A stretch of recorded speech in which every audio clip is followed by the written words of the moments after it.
দিল্লি, মুম্বাই কিংবা পড়শি রাজ্য অসম, ওড়িশা, বাংলা ভাষায় কথা বলাই বিপদ বঙ্গের পরিযায়ী শ্রমিকদের। কারণে অকারণে তাদের বাংলাদেশি বলে দাগিয়ে দিয়ে বিপাকে ফেলা হচ্ছে বারবার। বাংলা ভাষীদের প্রতি সন্ত্রাস আক্রোশের প্রতিবাদে এবার পথে নামল বাম শিবির। বুধবার ধর্মতলা লেনিন মূর্তি থেকে রামলীলা পার্ক পর্যন্ত মিছিল চলল বামপন্থীদের।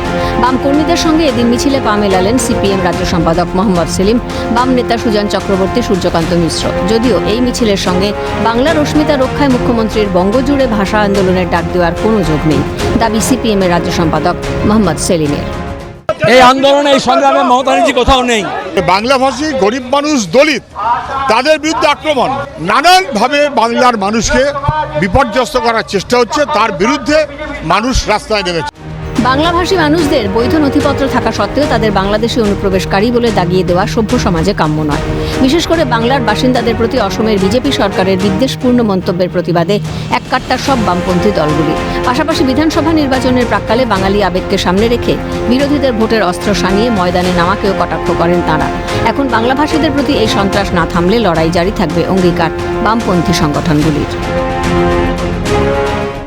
অন্যদিকে তারা নিশানা করছেন মমতা বন্দ্যোপাধ্যায় যে ভাষা আন্দোলনের কথা বলেছেন, যে 27 জুলাই থেকে এই ভাষা আন্দোলন চলবে, তা আদতে ভাষা আন্দোলন নয়, তা হলো ভোটের স্ট্র্যাটেজি মাথায় রেখে একটি দলীয় কর্মসূচি।